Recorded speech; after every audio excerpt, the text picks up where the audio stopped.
Welcome, Wildcat fans, to Weber State Weekly's football show, a member of the Big Sky Podcast Network. I am your host, a man who deals with his bad days by sauntering on down to a Roy institution, the burger bar, and ordering a cheese ben, Colby Peterson.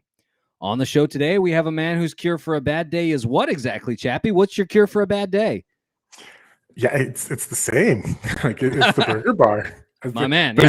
it's not the ice cream. It's the it's a double cheese ben with bacon. I mean, that's the way you cure a bad day. But shout out to the Haas and Fowler families. I went to school with both of them, the owners of Burger Bar, and it's a great place to drown your sorrows.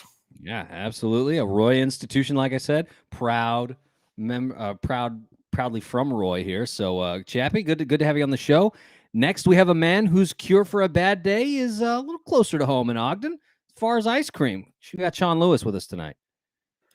I have a mantra in my life, and that is 1, every good day ends with ice cream, and 2, every bad day ends with ice cream, and 3, there are no such thing as a meh day.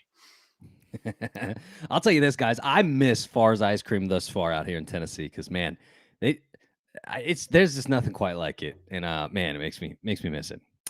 So on the show today, guys, we're going to be talking about the game. Of course, we're going to be recapping the loss to Portland State on Saturday. It was a huge bummer, kind of a huge letdown. I think the Wildcats expected to win and didn't get it. So we're going to talk about that, talk a little bit through it with Sean and Chappie, and then after that, I've got a game prepared for our panel. We're going to be playing over under. So I've got some numbers prepared for them, and we're going to get their over and under, see what they think.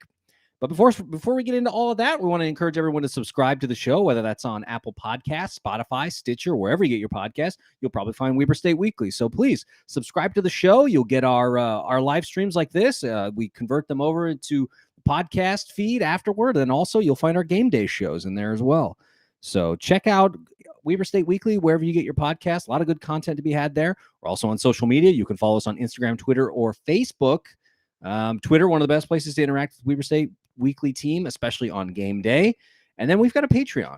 Go to patreon.com/Weber State Weekly and become a patron. You can join our exclusive game day channel on Slack, where we talk about what's going on the field or on the court or whatever. Basketball season starting up. I know that makes you happy, Sean. Just about everything makes me happy, Colby, except losing on game day. Certainly the case. But go to Weber State Weekly, patreon.com/Weber State Weekly. You can become a patron. You can get in that exclusive club of Weber State Weekly patrons. Talk about the game on game day on our game day Slack channel. So, guys, that's business mischief managed there. Let's talk a little bit about this game. We knew that coming in that the Wildcats were going to not be able to sleepwalk through this one, that Portland State had a number of close losses this season against good teams, and that they weren't going to go away quietly, and they certainly didn't. Ended up besting the Wildcats 30-18, and Wildcats lose, and away go their playoff hopes. So I think one of the biggest factors in this, and we talked about it with Coach Tom Stackrock on the game day show, is Davis Alexander. Davis Alexander was second in the conference in passing yards going into this game, behind none other than Eric Berrier, who will likely be a Walter Payton Award finalist. And he ended up coming away with 299 yards passing and 15 yards rushing in this game. So I think that, guys, the timeliness of his throws were the killers. It's not necessarily that he just absolutely shelled the Wildcats, but he got those yards at key times. I mean, talk to me about what do you guys think kept the Wildcats from bringing him down, especially on third down, man? It was just such a pesky scenario all the time. A couple of people pointed this out during the game, but it was mobility. He was absolutely mobile, and both teams, I feel, both defensive lines got roughly the same amount of pressure on their quarterbacks.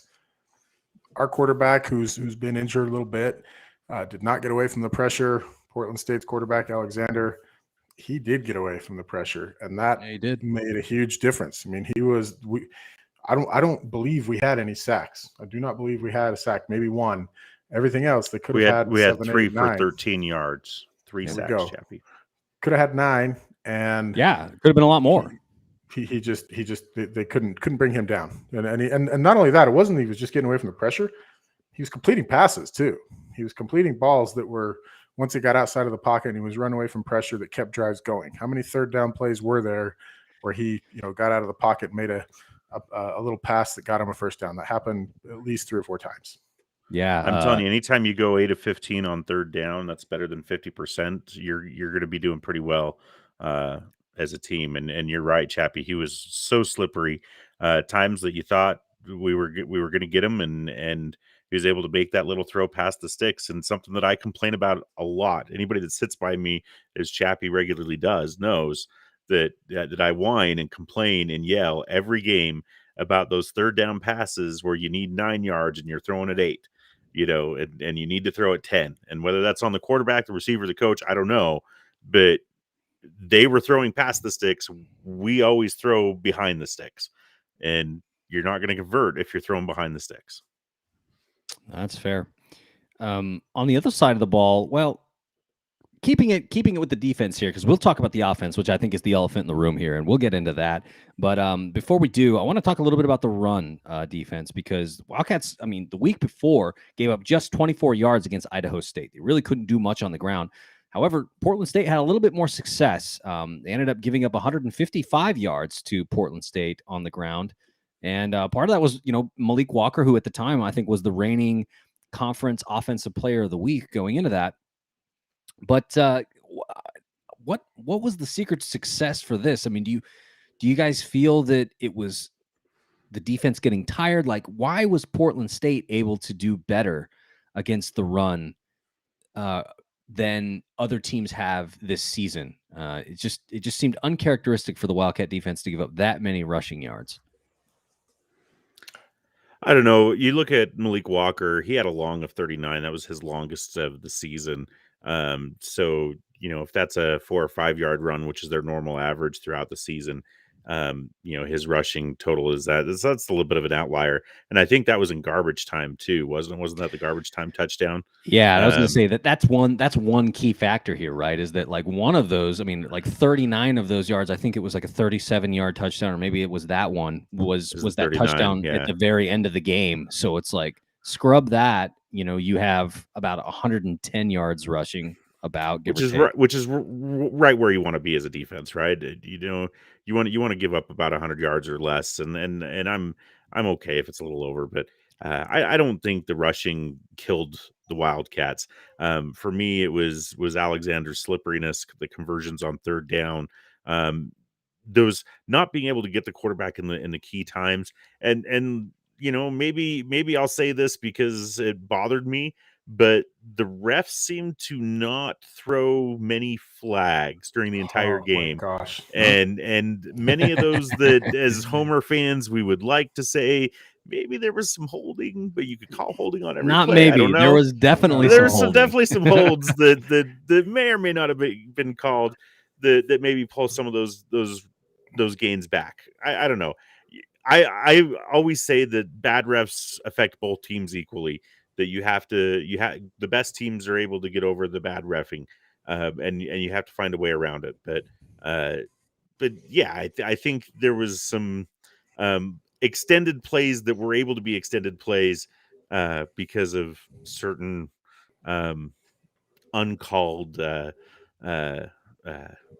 things on the offensive line. Is that fair? Did I say that politically correct? I'm No, not going to get suspended by the conference next week. The BPSN commissioner's the BPSN commissioner's gonna suspend you. Here's where I'm at. I think that one of the reasons quarterbacks don't scramble is that, like, there's almost always a hole. Like, when your QB's out of the pocket, it takes an absolute ridiculous amount of discipline for the offensive line to not hold somebody, right? And for them to do that many times, yeah, something was going on. But I'm with you. You can't blame the officials. It never works to blame the officials, even though it does feel like a couple times this year we've kind of resorted to that. To me, Malik Walker was fine. He was average. He was not better than I thought he was going to be. He was not better than Afonso from Montana State.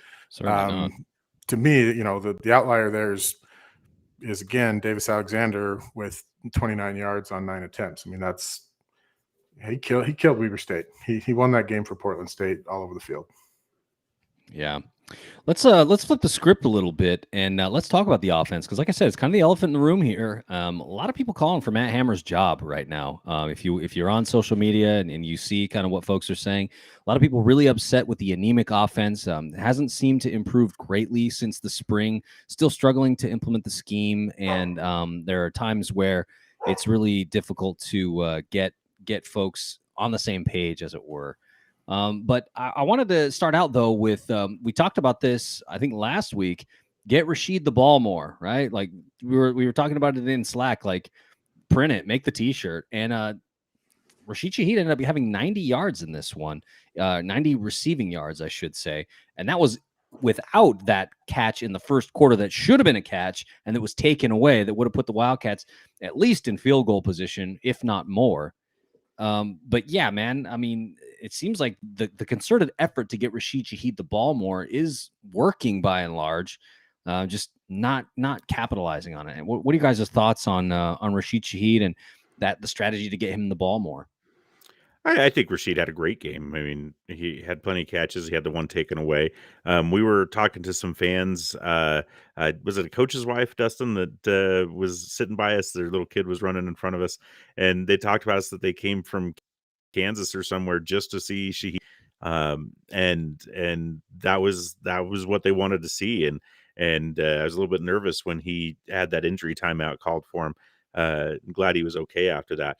I don't think the offensive problems were from getting Shaheed the ball. I mean, he played great to me. Yeah. To me, I'm gonna burn things down, and a friend of mine is gonna be proud of this, but it's the coaches and it's play calling. And the prime example of that is Weber gets the ball on their own 10-yard line after the holding penalty. We went 3 and out from the 10-yard line in the fourth quarter when the game was still in doubt. We were within one score, and they called 3 passing plays that went nowhere, and wouldn't most of them wouldn't even have advanced the ball, even if the ball had been caught. And you're like, okay, you're against your own end zone, and I know we're down, but it didn't seem like we went down the field other than the one play to Rashid in the first quarter. I mean, that was the only real deep ball that they threw that I can recall. And I'm no expert, so I could say that maybe I wasn't paying attention to all of them, but they were the throws they were throwing were to the flat and going out to the sidelines, and they weren't running the ball, right? Our leading rusher on Saturday was Creighton Cooper, who had 76 net yards on 9 rushes. When you're sitting in the stands and you're thinking to yourself, okay, Creighton Cooper comes in, he has not thrown the ball all season. You know he's going to run it. And yeah, he had a 50-yard touchdown run. That was great. That was fantastic. Mm-hmm. Yeah. But the fact of the matter is, he had one less rush on Saturday than all of our other running backs combined. Why is a quarterback that's in to run the Wildcat and he threw one pass? But if I'm a defensive coordinator and I'm seeing Creighton Cooper come in, I'm pounding the box because I know that it's going to 9 times out of 10 it's going to be a run, and that's where the offense is going. We did not rush the ball at all. The other ball carriers all each got 2 carries. Is our entire stable of running backs that did so great against Idaho State last week injured? Or is it play calling? I don't understand the play calling that Weber State had, and I think this has been a season-long problem. We saw them in the Montana State game where they went for fourth and one, or they had 4th and 1 twice and went for it. When if they take the points, we probably win that game. I mean, that's where we at right now with the play calling, and I'd love to hear a response. And I'm never one to assign blame, but that's been the difference this season is the play calling. Yeah, I think it's definitely a fair criticism, Sean Lewis. The fact that if you listen to the game day show, talking to Coach Tom Stackruck, and sort of looking at the way that Portland State was set up, saying, okay, here's a team that is number 6 in the conference in offense, number 6 in pass defense, number 6 in the conference in rush defense. If you're choosing one of those, because it looks like 6s at this point, if you're choosing one that you're going to exploit to give you success, which would you choose? The answer was, well, we tried to establish the run game early. And obviously, there was an attempt to do that with the Wildcat packages that Creighton Cooper is a part of. And in the first quarter, there was some success, like you noted, Sean Lewis, the touchdown run that ended up netting the Wildcats the first points of the game. But then after that, the continued, I don't know, it seemed like things got a little stale. Trying to get some of these passes out that just weren't there. Seems like maybe Bronson Barron still not quite 100%. Still maybe working through some injuries. Had a hard time scrambling, and just not running the ball. I mean, not sure why. If they had been able to establish the run game, probably would have opened some things up for them.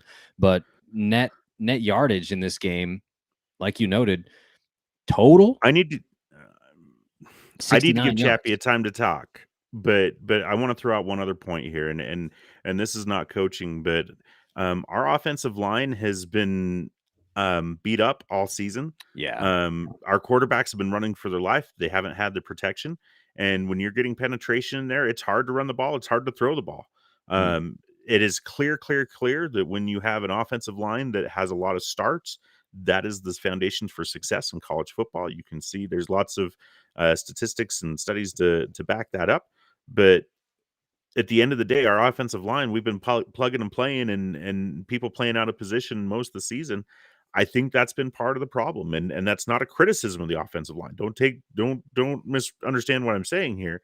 I'm thinking that the offensive line health problems have led to other problems that lead to an anemic offense. I think that's fair. I mean, Dustin Chapman, what do you think about that? Do you think that playing in the spring and the injuries that occurred in the spring now bleeding over into the fall have sort of snake bitten the Wildcats in the fall season in the way that we've seen other conference teams, not necessarily those that have played in the spring either. The Montana Grizzlies come to mind, where they've had a lot of injuries and that's made it very difficult for them they're still in a position to make the playoffs because of that win against Washington. But man, losing to EWU and losing to Sac State, probably largely a function of injuries because they just weren't at 100%. How much do you think we that beat EWU? Yeah, but did Montana? I think Montana did. Yeah, so it's interesting to watch the contrast between FBS and FCS. It seems like the teams that played FBS last fall are better this year for it. It seems like they're ahead of the teams that didn't play. It seems like it's almost the opposite in FCS, almost potentially because the turnaround was just too short. Maybe it was just too much to go from being done in April or May to getting into fall camp in August. I don't know. But yes, we definitely have some injury problems. To me, everything Sean said, I agree with. It just seems like we don't necessarily have an identity on offense. Like, what is our offense? Are we running a pro set? Are we running a run heavy offense? Are we running balance? What are we running on offense? What is the scheme? Okay. And in doing that, it seems like sometimes we almost try to outthink ourselves on offense. Like, why, like Sean said, why are we end up in third and long a lot because it's like we passed on first down, didn't get anything, ran a play that went nowhere, and then it's 3rd and 13 before we know it. Right? It just and the other thing that comes to my mind when I think of our offense, and I said this a couple times on Saturday, it feels like our offense is good for about 25 yards of drive. Right? We get the ball no matter where we're at. It seems like we're going to advance it about 25 yards, and then something happens. I don't know if that's we run out of plays to call or we quit executing. I don't know what it is, but it's like we get about 25 yards in and then inevitably we go. I don't know why that is, because we don't get many 25-yard drives. So clearly that's not going to work in order to score points. But going back, can they raise you 5 yards and go to 30? And on Saturday we had 3 drives that were over 30 yards. 3 out of the 4 we scored on. There you go. Think about that for a second, right? The other one we lost on downs in the second quarter when we took the kickoff and went 7 plays for 35 yards. But anytime we went over 35 yards, we scored. There you go. So that's the over-under marks, that 30 yards, right? So for whatever reason, that's it. And the Creighton Cooper thing to me is just inexplainable. And Creighton Cooper is very talented. Like that kid's good, and he's going to be good here. Like I'm excited to watch that kid play. He's going to be good. He's not a running back. He's not. He's not a running back. Why are we running Wildcat so much? The only reason to run Wildcat so much is that you don't have a running back. We have many running backs. So that it seemed like we literally did not run the ball unless he was on the field. And it's totally different than what it was a few games ago, right? And granted, Josh Davis is hurt. Okay. Josh Davis is hurt. He's been hurt much of the last 2 seasons. Okay. And props to that kid. He's tough as nails. You know, he's tough as nails. May not have the body to keep going football. I don't know, but he's tough as nails. But we still have more running backs. Chris Jackson, the 2 weeks prior to that, to last Saturday, he had great games. So why was he there? Yeah, why did he get 2 carries? And when he was there, it was like they were throwing him the ball on outs. Now, again, we're not coaches. They clearly did scheme to run the ball. There must have been something they saw, you know, in Portland State that made them think they were going to pass the ball over the field. It didn't work. But the one thing that I have always enjoyed about Jay Hill and about Weber State's coaching staff is that I always have felt like they were going to go into halftime and out scheme the opponent, the opposing coaches. I always have felt like coming out in the second half, they will have tricks up their sleeve. They will make adjustments that will win them the game. We've seen it. Go back to very, very good example was Kennesaw State in the playoffs. What, 2008, 1918 now? Mm-hmm. Like Kennesaw State was optioning the hell out of Weber State, and they finally came out in the second half, put, I think it was Preston Smith as a spy, neutralized it absolutely completely. The game was over. All right. That seems to me, that's like the hallmark. That's like my expectation is that Weber State is going to come out in the second half and out scheme people. I don't feel that way this season. Can I ask a question? And maybe this is burning things down again, but this is Matt Hammer's second stint as offensive coordinator for the Wildcats under 2 different head coaches. It is the hammer ultimately falls, pun intended. The hammer ultimately falls on Jay Hill, but is just Matt Hammer over his head? The last time he was OC didn't end well. This season hasn't ended well. Is that the answer, or is there a combination of things? Which I personally believe it's a combination of things. But what is making that one change going to fix the problems that Weber State has? I don't think it fixes the health problems, but definitely something. Again, if I'm in the stands and I see Creighton Cooper come out, I know it's going to be a run. Surely a professional football coach is thinking the exact same thing. Well, what I wonder with this is when Coach Matt Hammer was named offensive coordinator, I mean, going back, looking at some of those numbers, there was a time where he was a good offensive coordinator, you know, where he had success. The 2008 Wildcat team. Yeah, they had some of the best offenses in the conference. Right. And so I look at that and exactly. And that's my question is like, well, what's the difference then between, you know, the success that he had early and why not able to find that success now? Because I think that it's there. I think that we hope for it, but thus far hasn't been able to come out. And I got to say, I agree here. I miss Fezzi Sataki because when we had Fezzi Sataki, things were good in Ogden, man. Hey, Colby, let me throw. Go ahead, Chappie.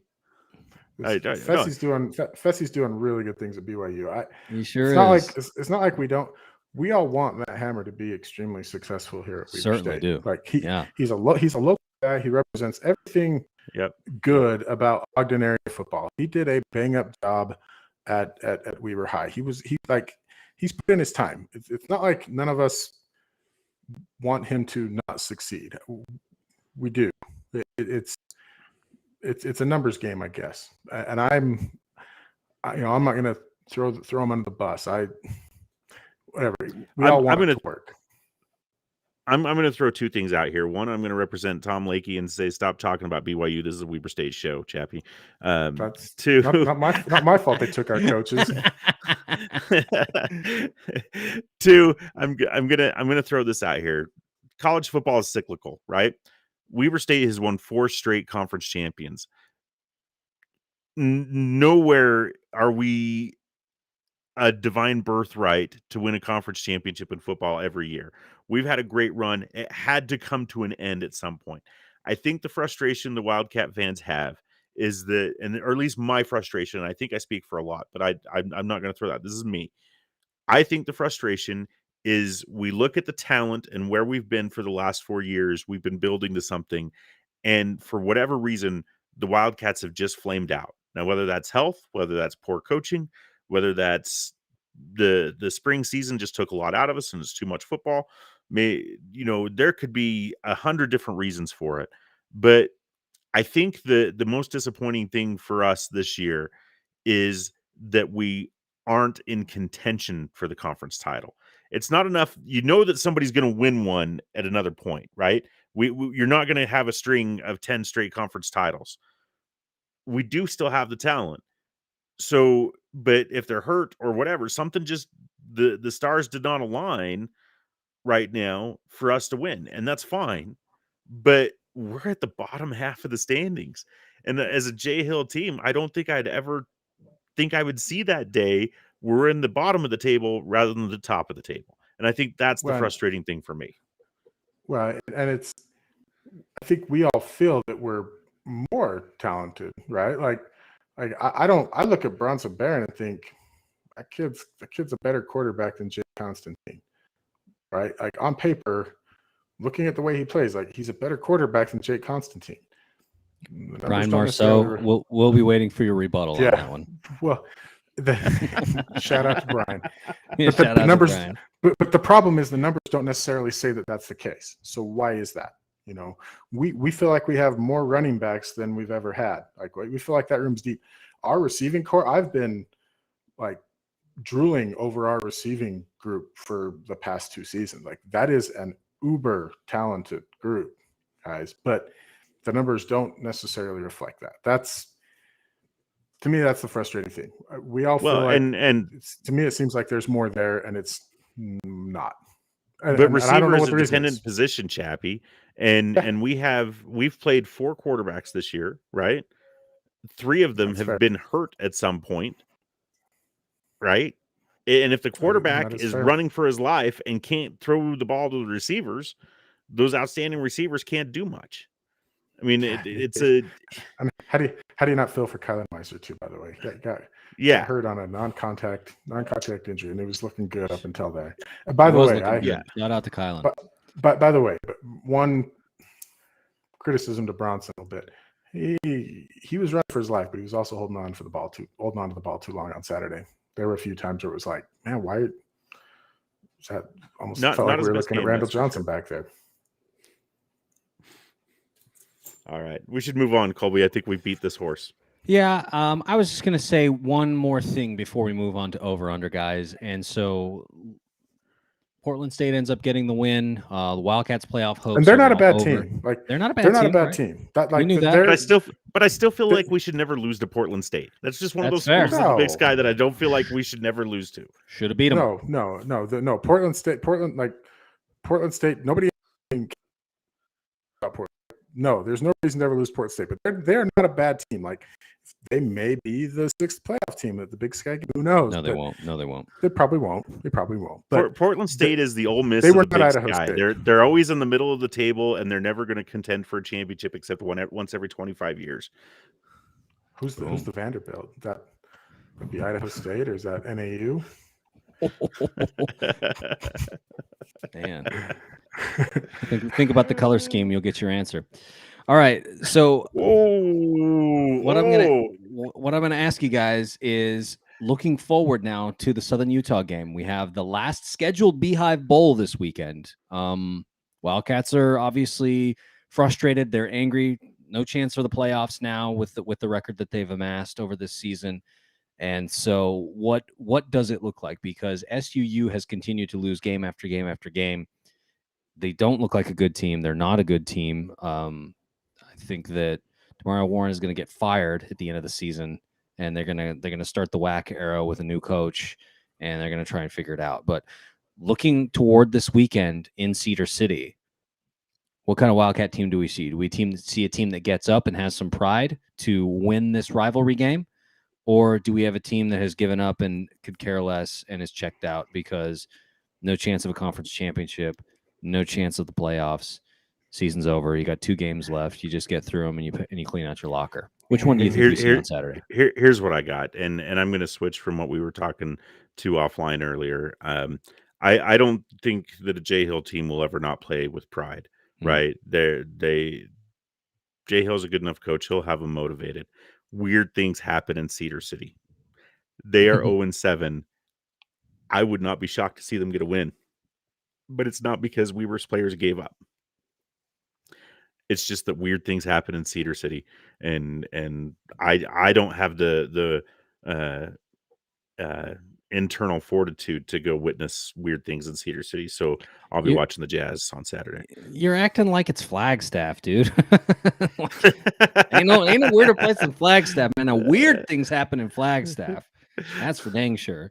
How many weird football games do the Wildcats lose to the stupid Lumberjacks in the walk-up Sky Dome? How many times have we seen that? I don't know. That's too many times. I think that you're right, Sean. I think that it is the first. I think that Coach Jay Hill will have this team motivated, that he will have them ready to play with some pride. I think that the Wildcats beat SUU on Saturday. I think that it goes down. I think that they're ready, and I think that they're going to play for something. I don't think that they're packing it in yet. Give us a spread.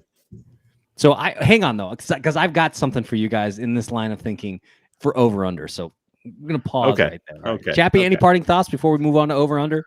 Or are you good? Yeah. Yeah. So I'm with you guys. I don't think a Jay Hill coach team is going to roll over. I think they're too well coached to do that. Like I think that's going to be the case. But me too. But they're certainly not playing for. Not a lot to play for, and that's okay. You know, it is what it is. They're going to fill things out. But I go back to the game against Eastern Washington a few weeks back, and what I said there. I just wonder if these guys play better without the pressure. I wonder if they just play better loose when they're just going out there to have fun. To me, that's going to be the theme of the game Saturday, to see how they come out. Or do they come out just ready to, just loose and having fun like it was against Iwu and just hooting it up and having a good time and they play really well because of it? Or do they show up like we did against Portland State and Montana State, where there's pressure riding on the game and it's not a rollover opponent and you can't make things happen? Can I last word with this with 2 things? One, silver linings. One is that you get 4 straight conference championships and then a mediocre 500 season. I doubt there's going to be many offers for Jay Hill as a head coach. And I'm qualifying that as a head coach at the FBS level. He may get offers as an assistant somewhere that pays him a ton of money, but I don't see him leaving Weber State to be a head coach elsewhere after this season. 2, the pressure of the 4 straight championships is off the team now. The next team, Weber's still going to be regarded as one of the top teams of the conference next fall, but they're not going to be the one. It's not going to be the Super Bowl, because right now we're the king of the mountain. Everybody wants to knock off Weber State. Maybe that's not the case next year, and the pressure is not on the Wildcats in 2022. Well, and yeah, that's 100% fair. Fair point. All right, fellas, we'll leave it there. Of course, like we noted, Wildcats playing in the Beehive Bowl on Saturday. They're going to be taking on SUU down in Cedar City. Alumni is doing a tailgate down there, so if you're going down for the trip, make sure to sign up and be a part of that. Tailgating has been good this season, guys. It's been really good. Tailgate on Saturday was highly enjoyable. I mentioned this on Twitter. There was a gentleman there who I made brisket, and I was told it was good. Not gonna brag it up, Chappie. People lied to his face. What are we talking about here? Brag up my own food. But my takeaway from Saturday, there was a gentleman across the way a little bit making some wings, and those wings were amazing. Like, I'm still thinking about those wings to this day and figuring out how I can get some more of those. So I point to on the tailgating. Everything, like, Saturday was perfect. Going into the game, it was a very good tailgate experience. There was a lot of people there. It was really enjoyable. Folks need to show up to that. It's fun, but then the game happened and it kind of put a damper on it. Yeah, well, there's one more chance. Wildcats will be taking on Northern Colorado for the final game of the season, so you got one more shot to go out there and tailgate with everybody. But all right, guys, let's talk about over-under. I've got a game prepared for you. I'm going to give you a number, a situation. You're going to give me your over or under. So, situation number 1, Rashid Shaheed at 7.5 kick returns for a touchdown in his career. You taking the over or are you taking the under? Sean Lewis? Well, he's at 7 now. Yep. So you're telling me he's going to get one more over or under on that. The two teams we have coming up are Southern Utah and Northern Colorado. I'm going to say he not only breaks the all-time NCAA record for kickoff returns, I'm going to say he does it on Saturday against SUU. That'd be pretty sweet. We did notice that Portland State started kicking away from Shaheed. They weren't giving him the opportunity. They more kicks to Hayes Hadley on Saturday, but so we'll see how teams kick to him, but wouldn't mind seeing it happen. Jay Hill's going to have a reverse or something up his sleeve to, as he says every week, get the ball to Rashid. I hope he's right. Chappie, what about you? 7.5 kick returns for a touchdown in his career for Rashid Shaheed. You taking the over or the under? It's hard if teams don't kick him the ball, but It's true. And shout out to Hayes Hadley, by the way. He was great returning kicks. He did a really good job. Yeah, he was. I mean, I'm going to take the over just because Rashid's a great kid and deserves it, man. You want to nothing but good for that kid, so I want to see it happen. Certainly the truth. But it's hard to do, and nobody will kick you the ball. Seems like the team finally figured it out. Well, sort of like Sean Lewis just said. I mean, there's always something up the sleeve, Coach Jay Hill. He's a special teams mastermind. So we could see something out there that could get Rashid the ball and give him a chance. By the way, Sean Lewis aptly pointed out as we were watching the game that when they scored the field goal or in the third quarter, the touchdown, they should have onside kicked at that point if they were going to onside kick. Like the onside kick should have come midway through the third quarter. Yeah, like they squib kicked it, didn't they? They did. Yeah, they squib kicked on that one. Yep. Yeah. We were both sitting there like, if you're going to onside kick, now might be the right time. And honestly, with the way the defense was playing at that point, I'm not sure why they didn't do that. But on the topic of special teams, shout out to our guy Mackenzie Morgan for getting the 2-point conversion on the extra point. That was beautiful. It was beautiful. It was well executed, and it was frustrating. Like, it was beautiful, but it was frustrating because they set themselves up. Like, Jay Hill ran it so they could win the game. Like, they had it so they could get the ball, go score, get the lead, not have to worry about going for 2, anything like that. Like, that was a brilliant call. But yeah. All right. Moving on. Next one I've got is Wildcats at 1.5 wins the rest of the season. You taking the over or the under? Chappie? I'm taking the over. Sean's going to take the under, but I'm going to take the over. Come on. We're not losing to SUU. It's like, stop it. Dang right. We don't lose to SUU. Sean, what about you? Chappie's exactly right. I'm taking the under. And this is where I'm going with it. And, there we go. Wildcats fans hate me. Send me all your angry emails. Mr. Wet Blanket. Let's hear it. Millard can text me. Here's the deal. Weber State, and I had to look this up. Chappie had this on Saturday, and I had to look it up because I didn't believe him. Weber State has lost 5 straight at Stewart Stadium. Yeah. They're going to make it 6. Oh. Whoa. So you're not even going 1. He's going 0? Yeah, he's going 0 on the rest of the season. He thinks that the Wildcats lose to lowly Northern Colorado. I've checked out. Hoops starts tomorrow. I'm good. Hoops starts tomorrow. Here we go. And this is you guys asked for the spread, so here's the sitch. Wildcats score 21.5 points in Cedar City on Saturday. Taking the over or are you taking the under? Sean Lewis? I'm looking up some statistical information right here. Southern Utah is giving up 37 points per game while only scoring 20.9. I think that if we pull our heads out and actually use our running backs, we can run against this team. They are giving up 200. Pardon me. They're giving up 198.9 yards per game in rushing. So if I'm a coach, I'm going to say, let's run the ball. Yeah, Skyburner can fire me. That's fine. Millard. Millard can text me later. So I'm saying if we run the ball, we can score more than 21 points on Saturday against the Thunderbirds. Okay. John Lewis, he's taking the over. Is that what I heard? Taking the over? That's what you're taking the over. Okay. Dustin Chapman, what about you? You taking the over under on that one? 21.5 points down in Cedar City on Saturday. Well, we're on the road, so naturally we're going to double and triple our scoring output. So fine with me. Fine with me. We score like 60. To do it. I score like 60 because we're on the road. All right. Weird I want you guys to know. Cedar City.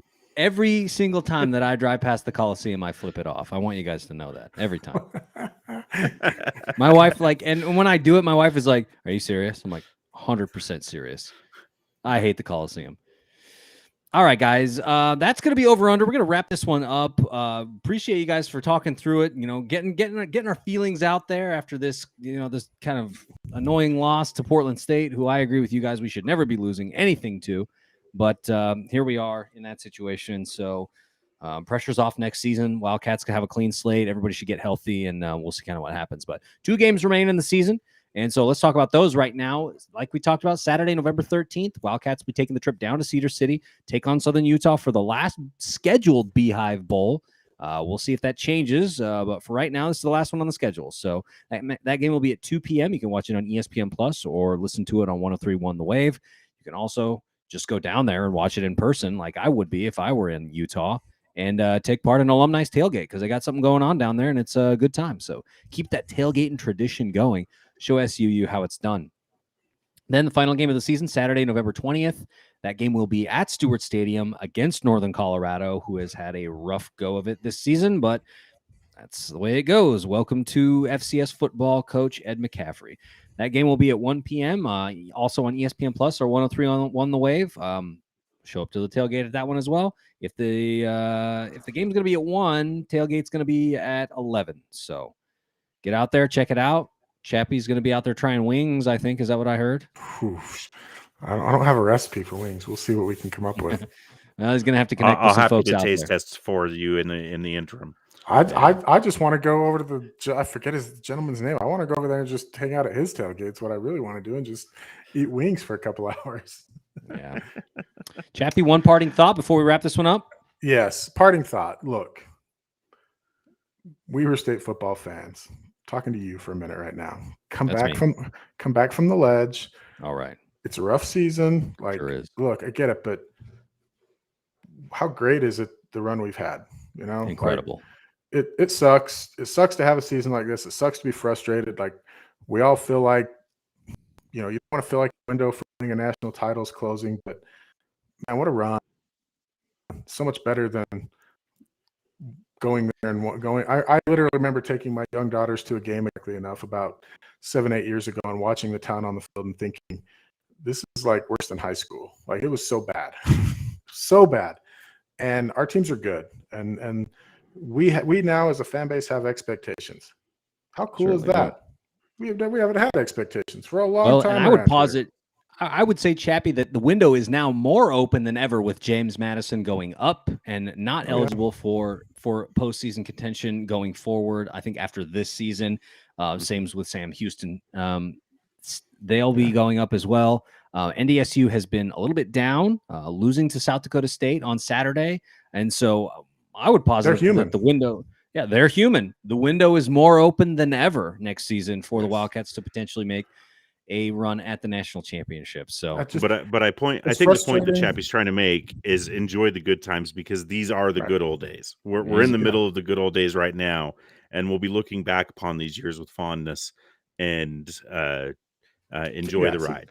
As angry and as frustrated as everybody is right now, like at least we get to be angry and frustrated. Apathy is 10 times worse than this. Certainly is.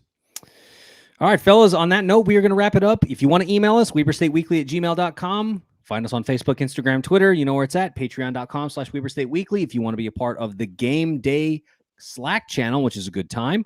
And then we've got a blog, weberstateweekly.com. Also be watching for some content this week. I'm hearing that it will be signing day for the volleyball team on Wednesday, so be watching for a broadcast about that. We're going to be trying to get some of those folks who will be signing their intent to join Weber State Volleyball, interviewing some of them, in addition to trying to do a volleyball show this week. Also, maybe trying to get a soccer interview because we didn't note this here, but Wildcats soccer ended up falling to Montana 1-0 in the Big Sky Championship in Northern Colorado. So we'd like to chat with one of those ladies at least. All right, fellas, appreciate you all taking some time to chat through this football, and I'll wrap it up like I usually do. Weber State, Weber State. Great. Oh, man, I was on mute. Great. Man, how many weeks in a row are we going to screw this up? Yeah, we're going to screw this up. Every week we screw this up. Go Wildcats.